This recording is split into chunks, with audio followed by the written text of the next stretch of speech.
Hi, everybody. Welcome back to the Aliens and Angels podcast. Since the beginning of 2025, I started off the new year with chapters 1 through 6 of my new book called Transdimensional Meet the New Neighbors. Please do go back and watch the replays to catch up on the readings. Today, we will continue to read and discuss Part 2, Chapter 7, Life on the Big Ship. And for those of you who have already purchased your copy, feel free to follow along and add your comments and ask me questions arising from the content. And if you do not own your own copy, the links for both Kindle and paperback versions are featured below in the description. All of my links are featured below. Thanks for liking, commenting, subscribing, and please do share my content with your friends. And I'm happy to announce that channel memberships are now available, so you can help to support my work and receive perks. So I know everybody's on a budget, but if you can afford it, there's several tiers available, and the lowest one is very affordable and would go a long way to helping to support my channel. So thank you in advance for accessing and subscribing to a channel membership. And I've got a few announcements. So for those of you who don't know, my second book called Transdimensional 2, Meet the Greys picture book is now available. This is the proof copy. So this band across the front won't be on the book that you purchase, but it's now available and the links are below. And in this book, the first two chapters cover all kinds of information from people who have actually experienced contact with the Greys. And then starting in chapter 3, it's all images. Now, these images are AI generated, they're not photographs, but they are very lifelike. And I was quite pleased to find out that I could work closely with AI to develop these realistic images.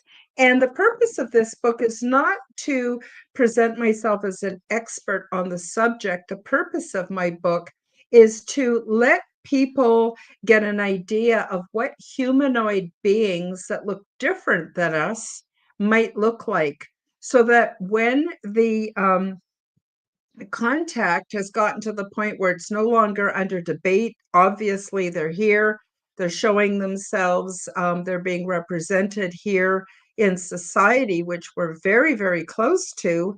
You won't be so shocked when you notice that although they all have a head and two arms and two legs, they can look quite different than us. Now, there's images of females, males, children. I've got images of human-looking Greys. Now, the only thing that the Greys have in common, these are more human-looking Greys. The only thing that the Greys in my book have in common is that their skin tone does not have the pigment necessary to reflect color the way that is in our visible light spectrum. And so to us, they all appear to be gray.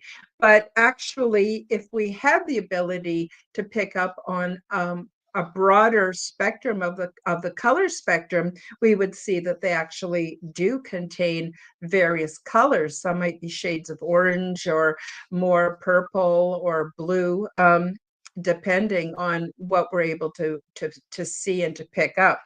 So I also have a chapter that's all images of the hybrid children that those who've had lifetime contact with the Greys have reported in seeing, but not just seeing, but also actually producing.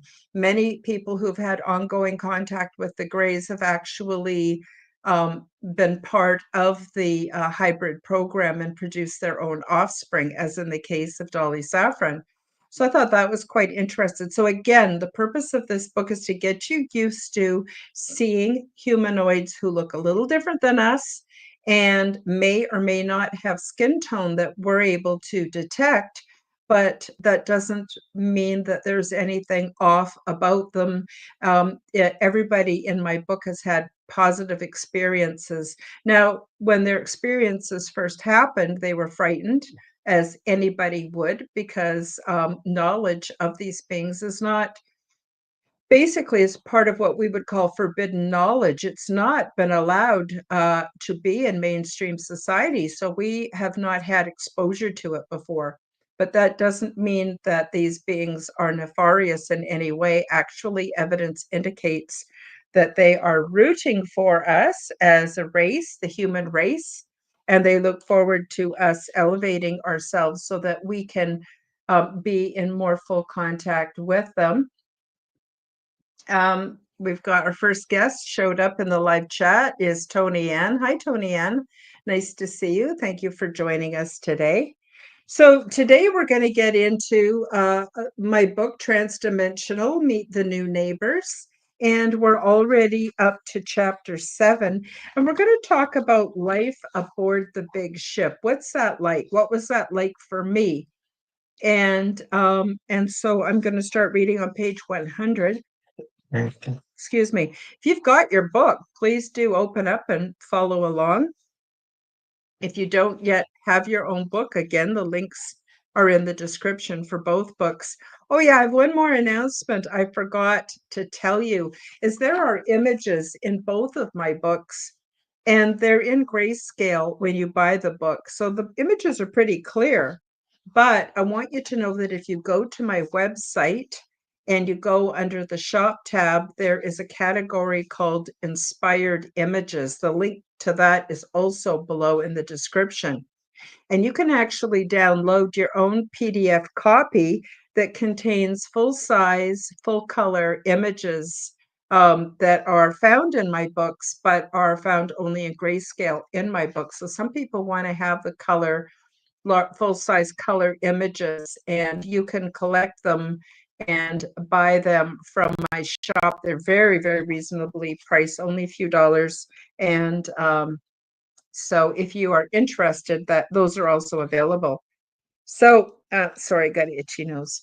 So we'll start off chapter 7, Life on the Big Ship, A Different Life. It was difficult at first to learn to stop talking. Generally, everybody knows what everybody else is surface thinking. As I soon discovered, words are merely restricted sets of symbols that hold us back by containing our thoughts into limited, programmed concepts. Upon further reflection, I discovered that the languages spoken or written here on Earth are specific sets of symbols that lock us into deficient ways of thinking and perceiving. Words are part of the construct, and they keep us contained within the artificial Earth matrix. So we are very limited in what we can talk about by the language that we speak, and that goes for English and every other language on Earth. And we were originally, and we still are, given the powers of telepathy, but we don't know about it. We haven't practiced it. It's kind of a lost art. And when we start to communicate telepathically, our communication is going to be far more meaningful and expansive because it's not contained by the words that we're given in our vocabulary.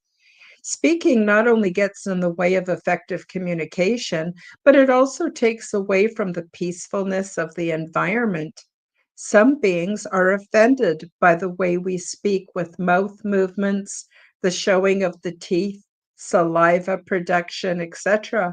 Some of them are very tidy around the mouth, and we come across as scary or threatening when we speak with spoken words. Also, when we vocalize, we emote very intensely as we are perceived by the others. It is offensive to most off-world beings in the same way as being screamed at is offensive to us. As I mentioned previously, telepathy is the universal language, and I, like everybody else who arrives from a speaking world, needs to learn it as soon as possible. Now, I'm just going to take a moment to check and make sure that we are live. Yes, we are. make sure we are live streaming on the other channels. Um, yeah, it's quite important that, yes, okay, perfect. That I am live streaming on the other channels so that all kinds of people besides YouTube, there's a lot of people gravitating away from YouTube and they're going to Rumble and X where I'm streaming to because there we have freedom of speech and we don't have to worry so much about being censored or losing our channels or anything like that. So I'll continue on page 100, training and telepathic communication. I made use of a virtual reality device that looked like a narrow plastic headband with small flat circular buds that rested on my temples. As described elsewhere, this band only circled the back and the sides of my head and terminated at my temples. It did not cover my forehead, and after I put it on, I would get into a comfortable position upon my bed. I usually sat cross-legged or I lay flat upon my back and then express the intention of learning to communicate telepathically. The ship's memory the big ship's memory always remembered where I had left off the day before or what I now needed to learn more of before moving on. So, as I've described in other chapters, the big ship is actually conscious and telepathic. And all the information that you could ever want to learn, know, or contribute to is all kept active in something like what we would call the cloud aboard the big ship is stored in the big ship's consciousness. And so once we master telepathy and become more fully integrated aboard the big ship, we can then communicate directly without the virtual reality system. But as a newcomer, I needed the virtual reality system in order to do that. And it was extremely effective. So there was no goggles that sat over my eyes because I saw with my mind's eye all the images were produced within my imagination, within my mind, but they were experienced like a lived live experience that I was seeing visually or hearing with my ears. It was really quite efficient, to say the least. In part 2, chapter 6, called Orientation, I previously shared with you the basic level of training. Here I will share with you the next 3 levels of training needed to become proficient in telepathy. Level 2 is the intermediate training, which involves the internal visuals of moving objects and gave me the opportunity to learn to share my thoughts and imaginings with all members of a group, as well as to keep my thoughts and imaginings to myself. This is called shielding, and it serves as an essential internal boundary. So you can imagine if everything we were thinking and feeling was being broadcast, what a mess that would be. It would really be a boundary violation. So we had to learn to keep our thoughts and feelings to ourselves. And that was the hardest part of learning telepathy for me. I could broadcast with some concentration. It was easiest for me to pick up on telepathic imagery that was being sent to me. But keeping those messages to myself, my own thoughts to myself, that was absolutely the biggest challenge of all. As with the basic training, the goal was to keep the provided image in my imagination for 3 seconds, then 6 seconds, and later for 9 seconds, while having no other thoughts, emotions, or feelings about the image. This is harder than it sounds, since here on Earth we are used to having our minds wander, and we seem to imbue meaning into everything. Each time I was successful, I was rewarded with what felt like a warm virtual hug, which I liked very much. Just like in the basic program, though, trial and error and the pleasing reward. Sorry. Just like in the basic program, though, trial and error and the pleasing reward system, I learned how to receive and project simple 3-dimensional images. So the what I describe as being like a warm virtual hug I think that is the ship would emit some kind of frequencies or feedback to my brain that helped me to release dopamine. And so every time I got the imagery done properly, I had what felt like a warm virtual hug. And it was really very pleasing and very motivating. Whereas when I made mistakes, I just didn't get the dopamine rush. So it was kind of like there was no punishment, there was just positive reward. But in this way, I was able to learn actually quite quickly. Now, in level two, intermediate training, simple three-dimensional images were provided in the beginning from my experiences here on Earth, but in later days, they included objects that I discovered while aboard the big ship. At first, these objects were stationary and simply presented a sphere, a cube, a pyramid, but later they took on more complexity and later yet were presented as objects from my everyday life, like a bouncing basketball, a spoon filled with jam, the building of a house, the growth of a flower, my cat grooming herself, etc. As I progressed, I was given even more complicated moving images, like a woman and a man with a child walking through a forest or a garden or a busy city, etc. And finally, I was also given even more complex images or items found in my everyday ET environment. Each lesson, excuse me, each lesson began this way, which was followed by the second part of each lesson. I saw in my mind's eye the visual image of a room with a few more other beings also present. The goal now was to keep the images that appeared in my imagination private and not share them with the other beings in the room. This was very difficult for me. Early on, I found it easiest to receive images and messages, and with some concentration, I was able to project images and feelings to the whole group, but in kind of a haphazard manner. However, keeping my images and feelings to myself continued to be difficult, and it required intense concentration and mental focus. While using the virtual headset, the people who appeared to me to be in the room with me would simply smile and raise a hand each time my private imaginings leaked out and were perceived by some or all of them. It was very much like learning to whisper when I was used to shouting.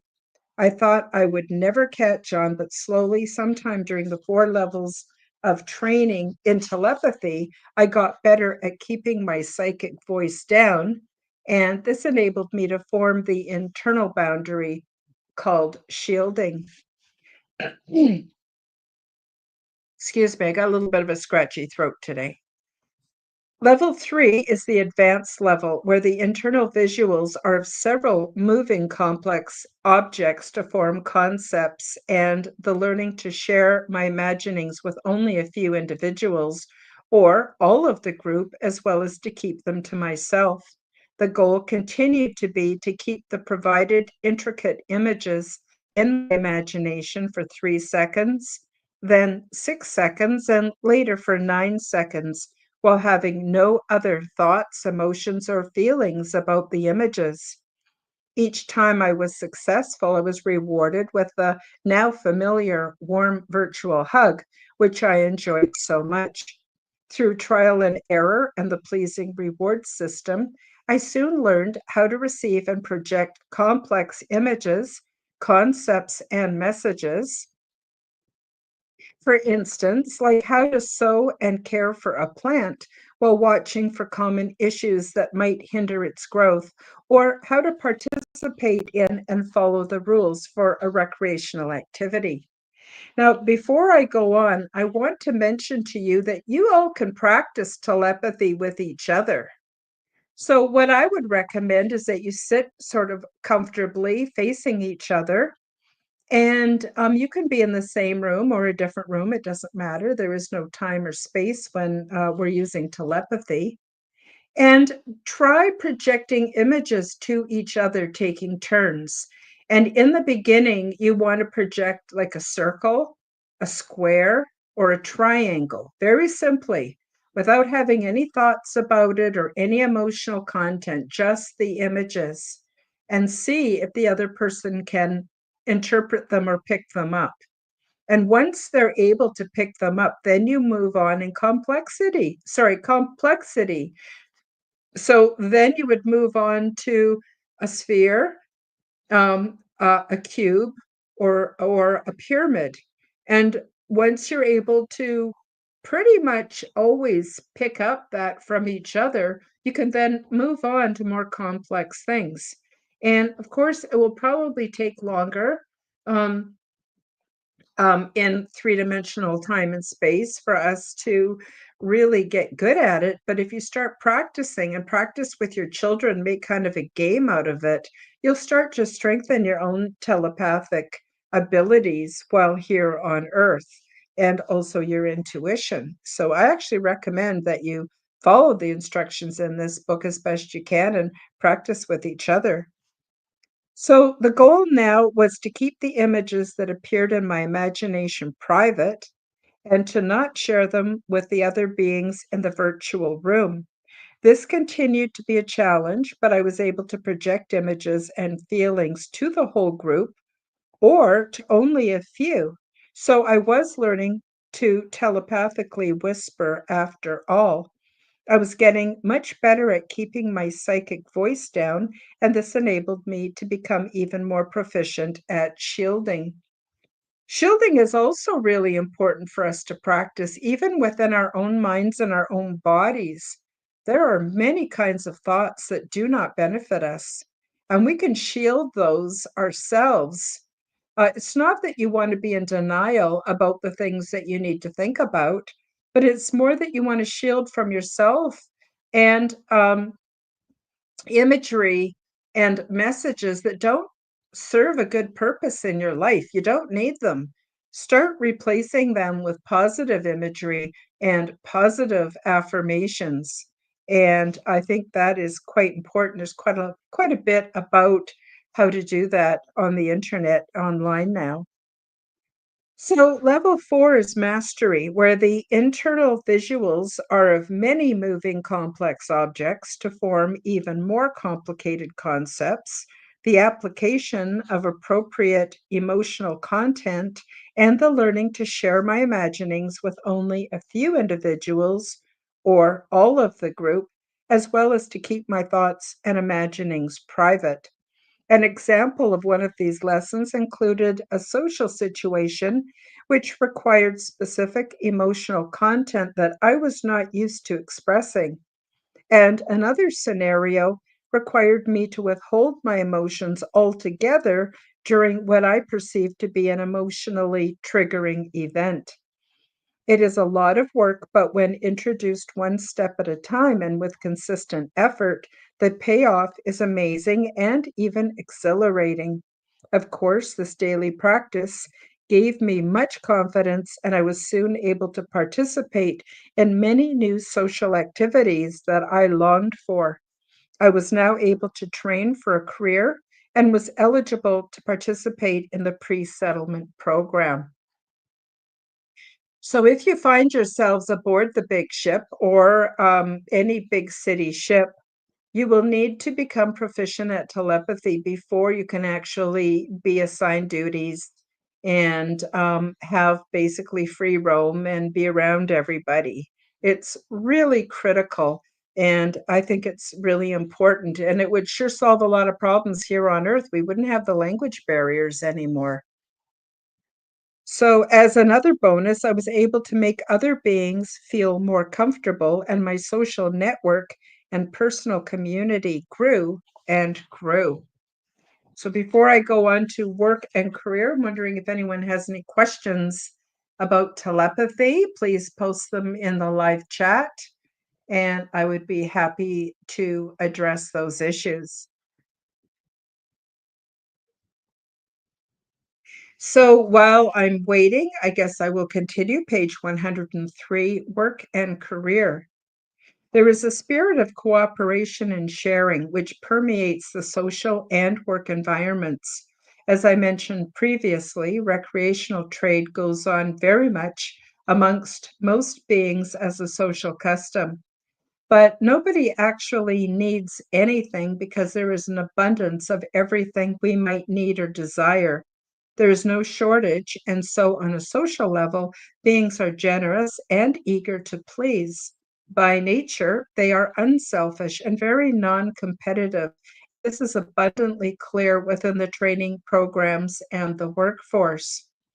So, as I described earlier in the book, there's technology that creates anything we would need, anything you could think of, your clothing, your dishes, you name it, jewelry, you name it, the big ship create it. You co-create with it, you let the big ship know what it is you want, and the big ship creates it. And this technology, I would describe it loosely as being kind of somewhere in between a replicator as seen on Star Trek or a 3D printer as seen today in modern Earth. So it's kind of like in between. So it is a bit of a printing system, and I don't exactly know all the details on how it works, but basically you can have anything you want, and they have no use for money, as I will get into a little bit later. The work environment is curious to me. It is efficient, and there is an overlap between training, work, entertainment, and recreation. We study and work according to our area of interest. It could be arts, sciences, service, it doesn't matter. All training and work overlap with recreation and entertainment. Everyone loves what they do. It's a fun and intensely interesting place to work and pursue our passions. So, if you could imagine that you didn't have to work to provide money to pay for your expenses, it would free up all of your time to just pursue the things you're super interested in. And so you could think of it as being hobbies, and those are developed into what you do for work. It overlaps with what you would do for leisure or even recreation, and you tend to gravitate towards other beings that share the same passions, exchanging research and all kinds of things. Very, very interesting place to be. Here on Earth, we're taught that if there was some kind of a universal basic income, which I am neither supporting or poo pooing here, I'm not giving you an opinion on it. But if there was such a thing, most people who feel well would pursue their passions. So they'd start studying geography, photography, looking after animals, botany, like you name it. We could just pursue our interests and get better and better at it and have like this very highly trained um, population that has so much to contribute towards society. And so just something to think about. Here is an example of how a career could progress. And this is a little bit how I was able to progress in my own career aboard the big ship. An interest in plants leads to a botany specialization, which leads to intergalactical botanical research, which leads to resettlement advisement specialization. Beings begin their training through the use of tablets, then virtual reality, which can include the classroom experience, and then later real life training with others who are more advanced in their education. Instead of attending an assigned job to produce money, time is spent pursuing our interests, and beings personally choose the career they wish to enjoy. In the beginning of orientation, we are assessed as to learning style, areas of interest, talents, and intentions. So choosing a career is not that difficult. So, as I mentioned earlier, that is basically how it works aboard the big ship. So, I was super interested in the plants. I started to study botany. I then became a bit of a specialist in um, different botanicals from different worlds, different environments, and that led to resettlement advisement. So then I could be on committees advising the best way to resettle humanoids to these various planets and habitats, as I've described in previous chapters. Another of the training options they offer is the opportunity to resettle aboard and learn technical or service-related skills related to the maintenance and the purpose of the big ship.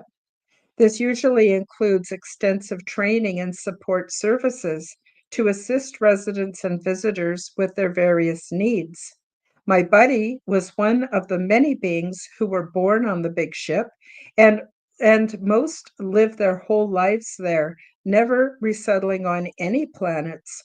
ET residents do research, serve as hosts, educators, tutors, scientists, engineers, and social support workers. So there are many, many beings who live aboard these massive ships. And as I've described in other chapters, they're massive. Some of them are as big as Earth, some are even larger. And these are self-contained communities. And or beings emigrate and emigrate depending. And it's for me, it was a very positive experience to be there. Guests like me also use the big ship and the company of these beings to participate in exopolitical ambassador work, intergalactic resettlement advisement, training, the adding of our culture and wisdom to their data banks, etc. During some of these meetings, I was and currently am requested to give rationales for human behaviors, politics, and other aspects of Earth life. And I find this work mostly boring, even though it is considered important. While visiting as an exopolitical ambassador, I am aware that I am mostly disembodied and in astral form. If I wake up in my earthly bed to use the washroom while I am also attending a meeting on the big ship, I feel embarrassed, but apparently they are not interested in my toilet routine. It is as though I am paused there, while briefly half awake here, and this took a bit of getting used to. So I speak very little towards the work I did as an exopolitical ambassador for several reasons. For one reason, I have chosen, with the assistance of the elders aboard the big ship, to suppress those memories. Because if I had them, there are people from various agencies here on Earth who would pester me for the information or for the intel. And to avoid that, nuisance in my life, don't have that information to give. So even if they subjected me to harsh treatments or psychedelics or any kind of technology, they would not get anything from me. And that's to my own protection. The second thing is, they're not just interested in me and my perceptions, they're interested in all of us and all of our perceptions because we all view things a little differently. And there are actually millions of us here on Earth who take part in the ambassador in the ambassador exopolitical ambassadorship positions, but we don't remember. And again, that's for our own safety. Um, the other thing is that they want to know how everything on Earth is affecting us, how it's affecting us physically, socially, mentally, psychologically, intuitively, everything, everything. And it all goes into kind of like a data bank, I guess. And then they're able to ascertain how they want to progress when they're reached out to by us humans, and how they would want to get involved in our affairs, possibly for future resettlement. I don't know. But I do know that they are able to, let's just consider it like broadband broadcast. They are able to contact all of us all the time. It's like rain falling on all of us. But some of us are more in tune and able to pick up on it than others. And those of us who are able to hold the frequency and are able to participate, we then would go on to become ambassadors. And it's very, very important work, pertaining to everything. Um, On the other hand, here is how I chose my career while I was aboard the big ship physically. I was very impressed by the abundance of plants that grew all over the big ship. I loved the diversity of colors, the growth patterns, textures, aromas, tastes, and uses for the lush gardens that lined the corridors, rooms, and other growing areas. I was especially interested in the plants we use for food and the many ways to create combination meals.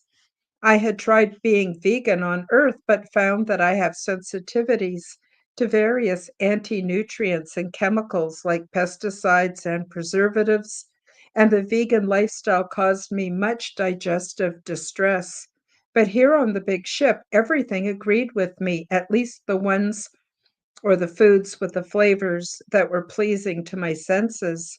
And I was intrigued.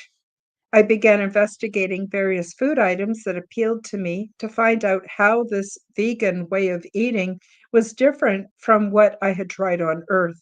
I immediately discovered there was an absence of lectins, oxalates, and other anti nutrients. And of course, there was no chemical intervention to their growing process.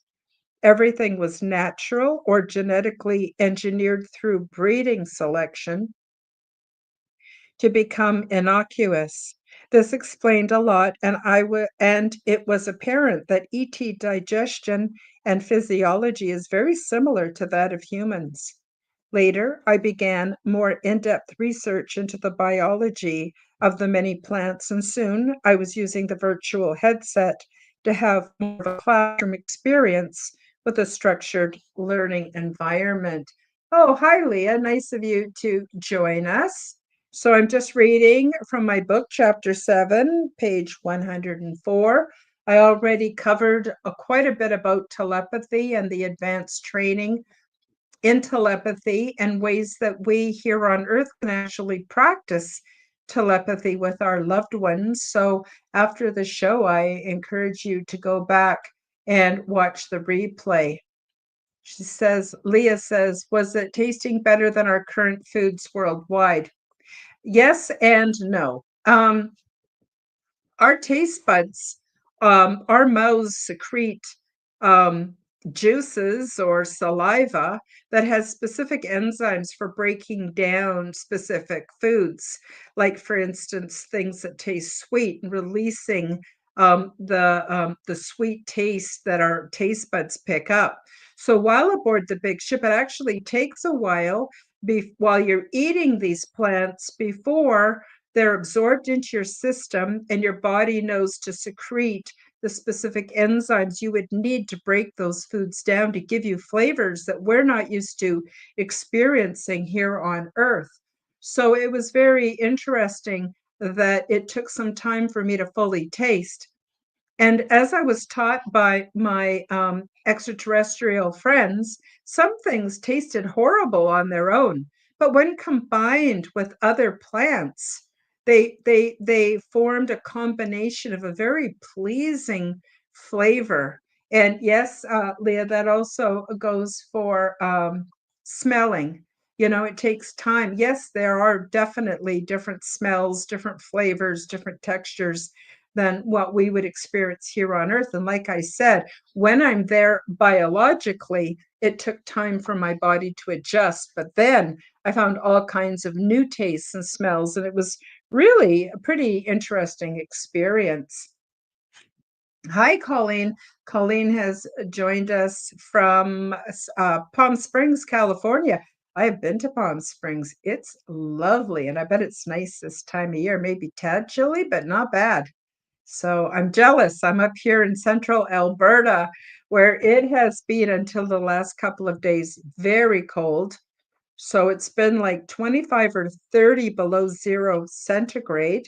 And with the wind that we've had, it's been much like 40 or 45 degrees below 0 centigrade. When it gets that cold, I don't like to go out. Well, I might dash to the car and dash to the store, but it's very, very cold. It's even hard to breathe. So we're really looking forward to spring. And I think it's lovely that some of you live where the weather is nice. Actually, I'm sure that it's actually kind of hard to take in the summer when it gets really hot and dry. But, we live all over the earth in different places and we adapt. Um, let's see. Colleen says, I used to live in Alaska and I would take hot baths all the time. I bet. And Leah says, Chicago here, snow on the ground hitting 50 tomorrow. Yeah, I think 50 where you guys live would be like around 10 degrees above zero here, which is very tolerable, especially after it being so bitterly cold. And Colleen says, I used to live in Alaska. Oh, yeah, and I would take hot baths all the time. Sorry, I already got that. Yes, absolutely. Yes. So, and I'm sure the summertime you take cold showers to cool off. So, yeah, it's very interesting. So I'm wondering if anybody, before I continue, has anything they want to say or ask me regarding the work and leisure, recreation, or telepathy, or anything like that before I proceed. Um, just want to say, Colleen says, I saw my first orb in Alaska. I called it in. Oh, fantastic. So, for those of you in the live chat, the reason I'm reading out your comments is because this is going to be pre-recorded and go out on an audio podcast, and the listeners won't have access to the live chat. They won't be able to see your comments. So I'm reading them out so everybody can enjoy your comments. Colleen, can you communicate with Ethan now? I'm not sure who Ethan is, but I'm sure that Colleen will understand that. Can you communicate with ET, Karen? Oh, absolutely. I do it all the time. I have what I call a soul team. And in my book, I get into who makes up my soul team. So my soul team could be extraterrestrials, angels, or beings in the spiritual realms. It can be deceased loved ones. It can be learned scholars that are now long since passed from our perspective. It can be crypto terrestrials, which are beings who are alive but hidden from us through technology here on Earth. So many kind of beings. And I'm what I call a wide receiver, where I can pick up from anybody. And I can tell by the nature of the physical sensations what kind of beings is the communication likely to be coming from. But what's interesting is all of their communications to me are congruent. There's nobody giving me opposing perspectives. It's all congruent.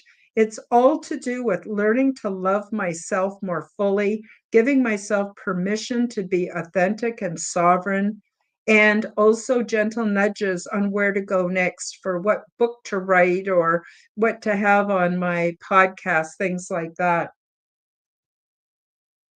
Pauline, Leah says, can you tell if I have hybrid babies? No, Leah, I'm sorry. I wish I could. I'd be happy to help you, but you know that information and you can access it from going within. Leah says, the truth is simple and simple is the truth. I totally agree with you guys. You know what? I'm going to take a short break. I'm going to play promotion for both my books. Then I'll come right back and continue reading and sharing information. Learn the stunning details about ET diversity and culture, along with their advanced ways of living and expressing spirituality, which is in no way like anything imagined here on Earth. Transdimensional, Meet the New Neighbors, introduces you to many different ET beings, the healing pods, the interior of the big ship, my orientation process, cultural events, and off-world mating practices. In my contact experience, I learned a great deal about the big ship, intergalactic and transdimensional travel, intergalactic planetary research, and the various options for resettlement. Once I published my first book, I felt the need to create a second book called Transdimensional 2, Meet the Greys Picture Book. I worked with AI to develop many images of beings that we have come to know of as the Greys. These beings come from many places, realms, dimensions, and timelines, and although they are of the same species as other humanoids, they are from many different family lines and races. What qualifies them as grays is that their skin does not contain the pigment necessary to reflect light in our visible range of the color spectrum, so to us, they all appear to be various shades of gray. Beyond this physical attribute, there is much diversity in their origins, cultures, purposes, and physiological details. My goal is to get you used to the looks of beings which are different than humans in order to reduce your fear and increase your familiarity so you will remain more rational and grounded once the ET presence escalates beyond debate. Enjoy these images and notice the things we have in common, so you will see that although they are different from us in appearance, we are essentially many family lines within one species. Paperback and Kindle versions of both books are now available on Amazon worldwide. Search the Amazon and Kindle bookstores and pick up your copies today. And we're back, and Leah says unity consciousness. Absolutely. Absolutely. Everybody is affected by unity consciousness. And, I was on a show yesterday as a guest talking about my book, and people were talking about the different kinds of ET races and their intentions. And I told them the same thing I'm going to tell you. You know what? We're all governed by the same spiritual laws, all of us. So whatever we reap, we sow. And, I think that would reduce the fear in a lot of people's minds towards ET if they understand that unity consciousness is kind of a prime directive. So I'm just going, oops, let me just see this one more question here from Leah.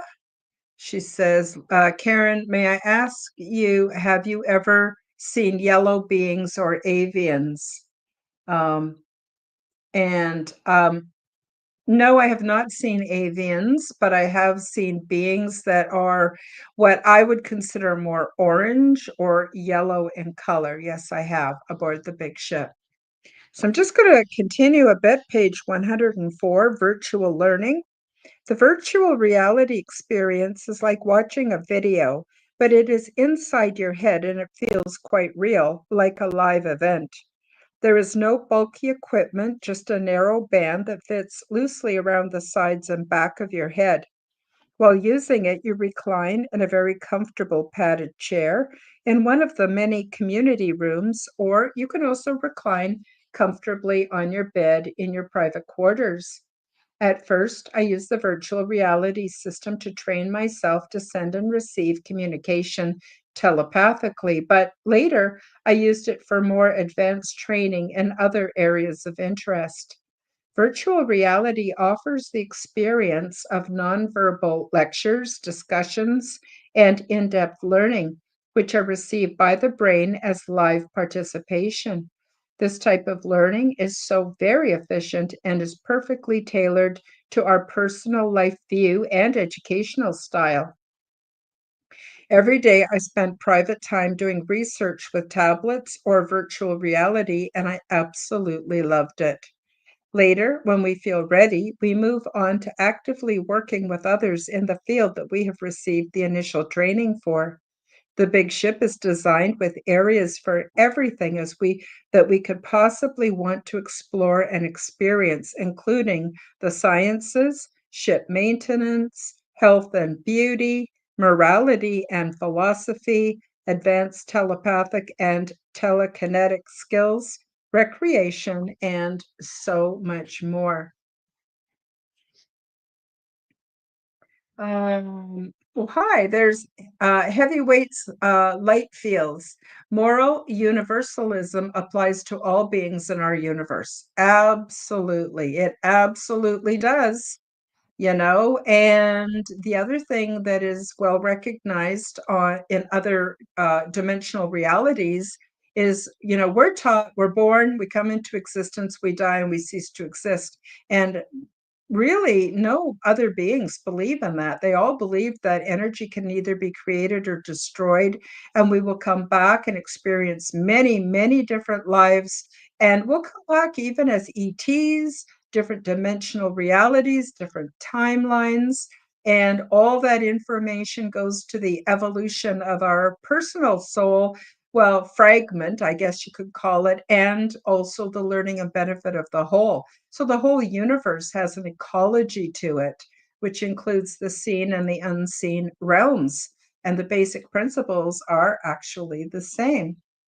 Leah says thanks and gives us some love. How very, very nice. Lovely to have you join us today.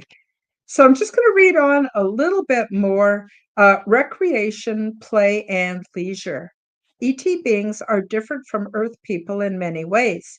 For one thing, these beings are not into physical fitness as they naturally maintain healthy lifestyles, but they don't try to bulk up or slim down or contour their shape.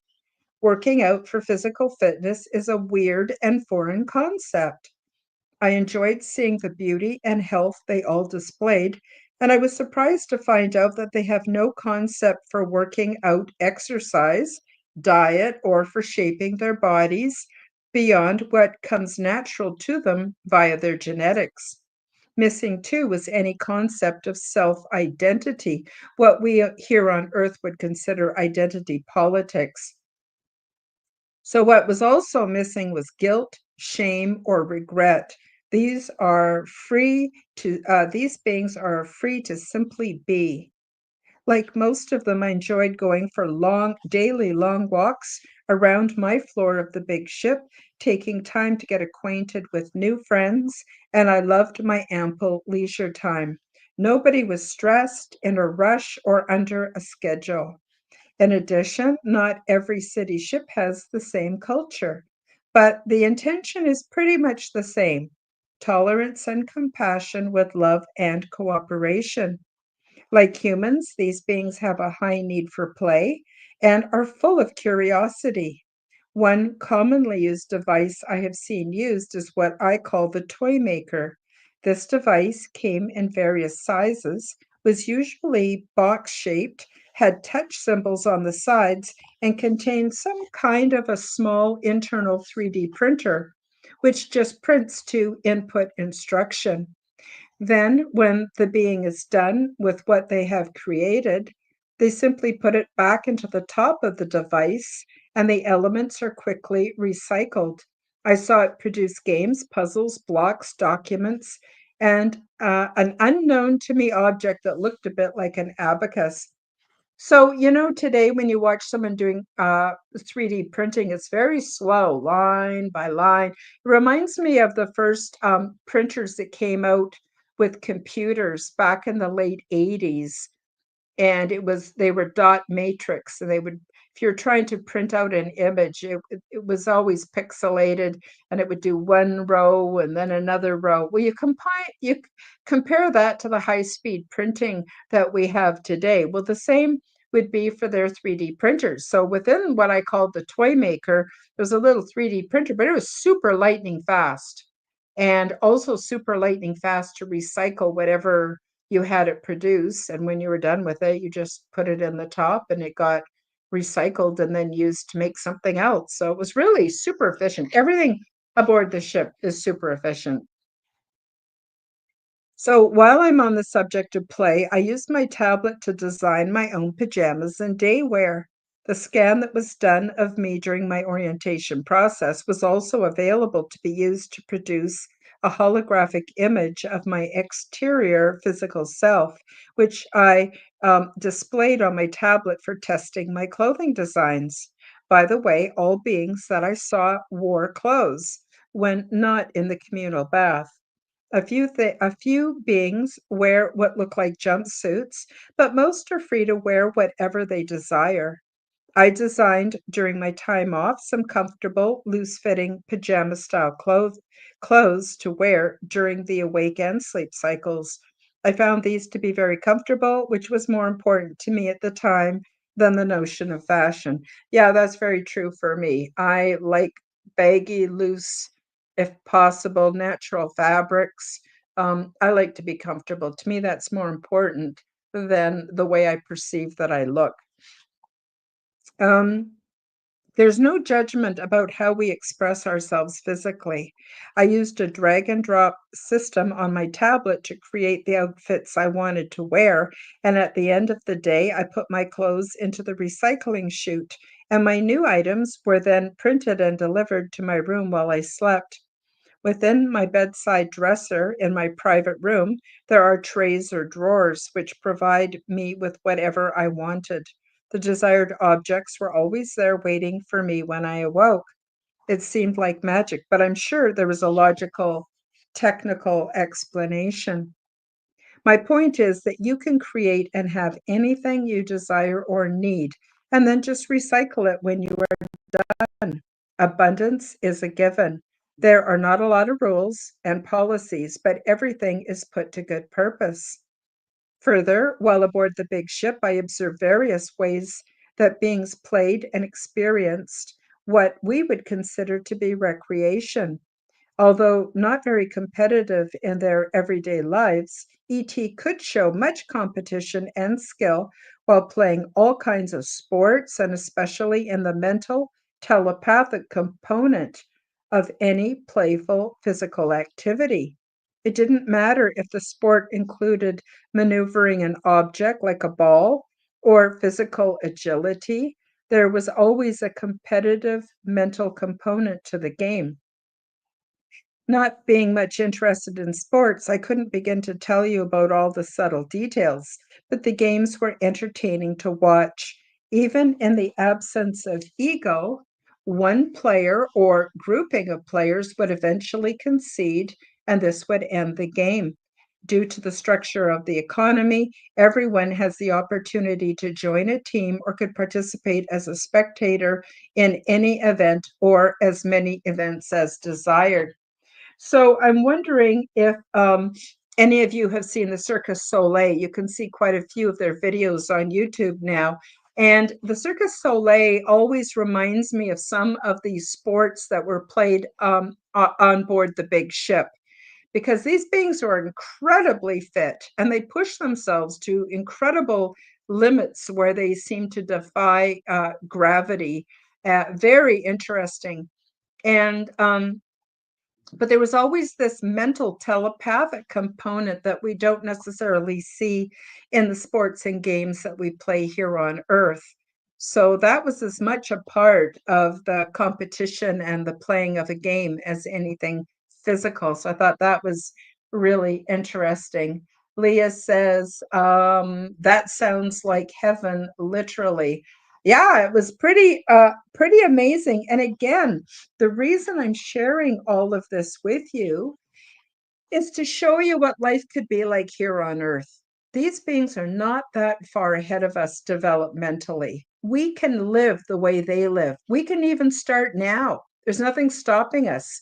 We just have to pull our minds out of our screens and our phones and start creating and working on ourselves and thinking about, instead of politics and problems, start thinking about what we want, how we want paradise to manifest here on Earth. Really, that's the job. That is it in a nutshell. Okay, I'm just going to read a little bit more before I conclude from the book today. Please feel free um, uh, oh, to leave comments. And Leah says, our attention is on our new currency. Well, it all depends on what you mean by currency. There are many different kinds of currency, but it's a very interesting thought, Leah.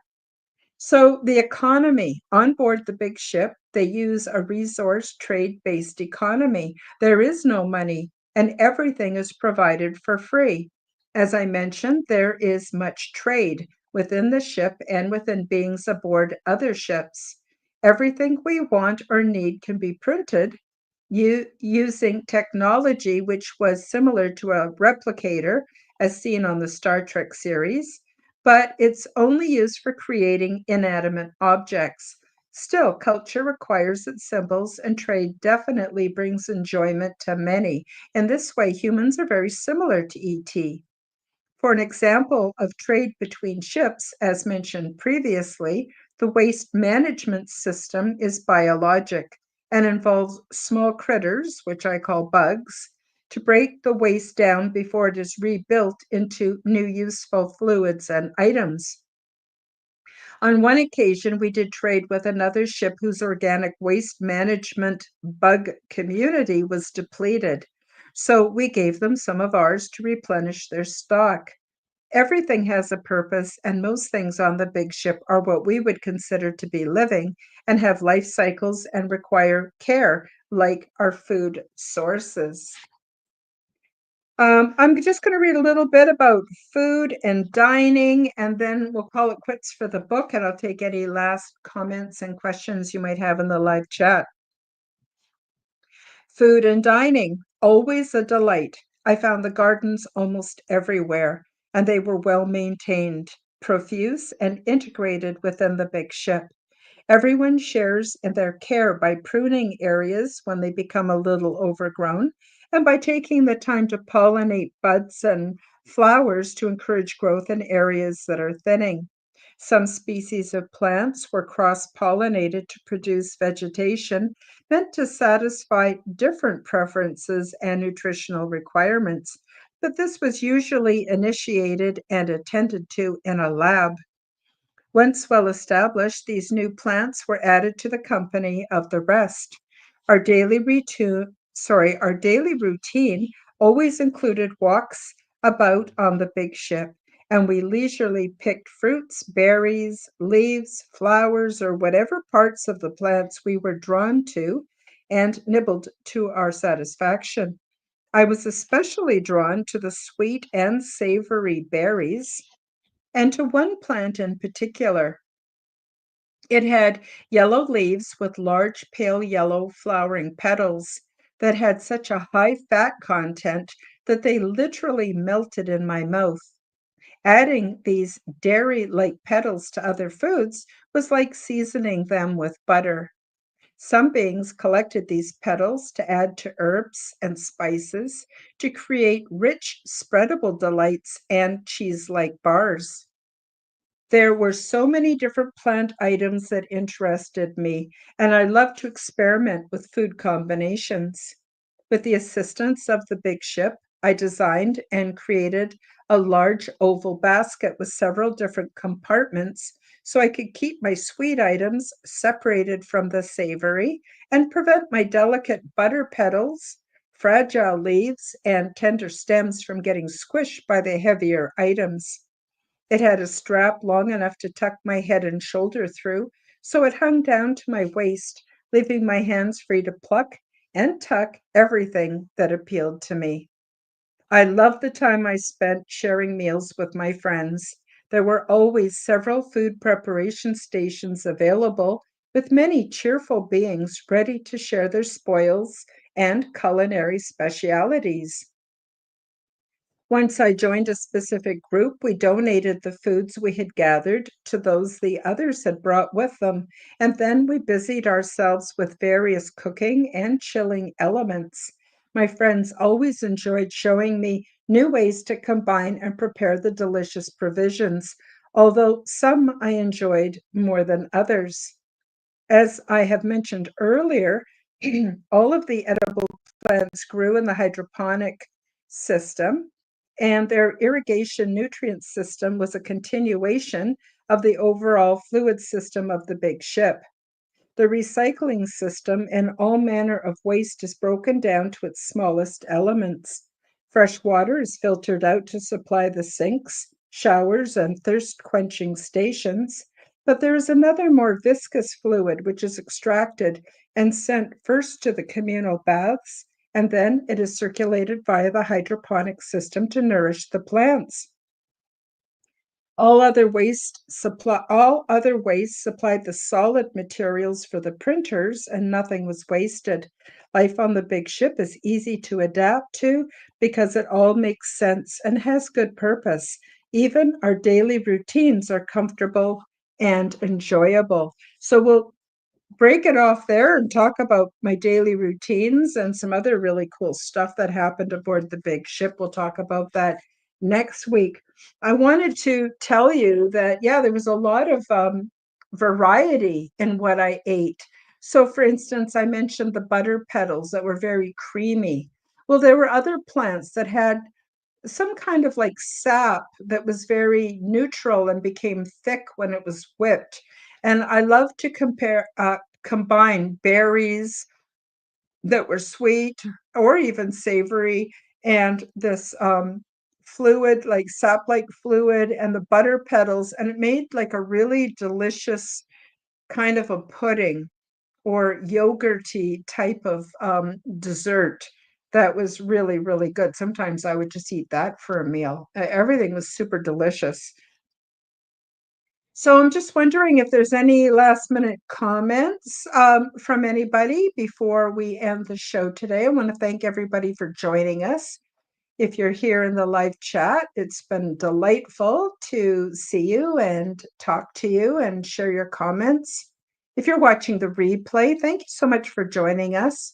And of course, all those out on audio, very much appreciate each and every one of you. So it's been very nice way to spend a Sunday afternoon with all of you. And I just want to let you know next Wednesday on the Quantum Guide Show, I am doing a premiere. It's a pre-record with Phil Warder. We're going to talk about drumming and jumping timelines and animal totems. That's going to be a very interesting show. And that airs at noon Pacific, 1 p.m. Mountain Time, and 3 p.m. Eastern Time if you'd like to join us.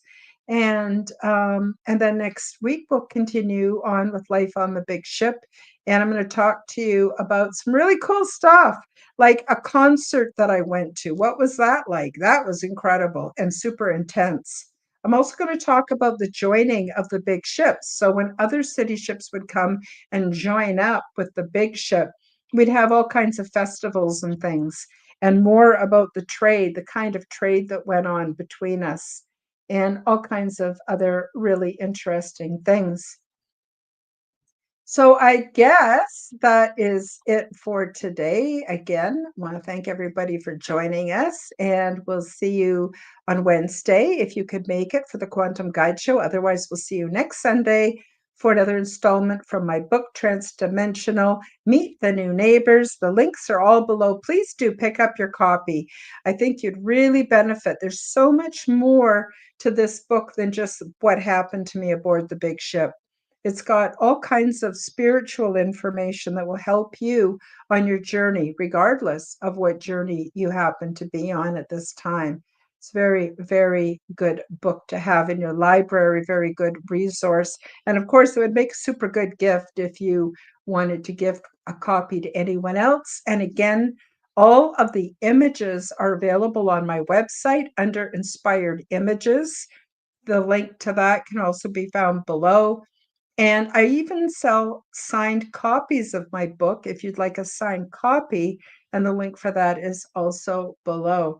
So without further ado, I guess we will close out the show for today. And again, thank you for joining me, and we'll see you next time. Bye-bye.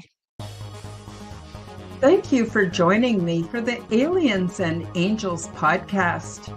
Read about my true life ET contact in my book called Transdimensional, Meet the New Neighbors, which is now available on Amazon worldwide. Subscribe to my YouTube, Rumble, and X channels at Karen Holton TV. The like button and leave me a comment, and please do share this podcast with your friends.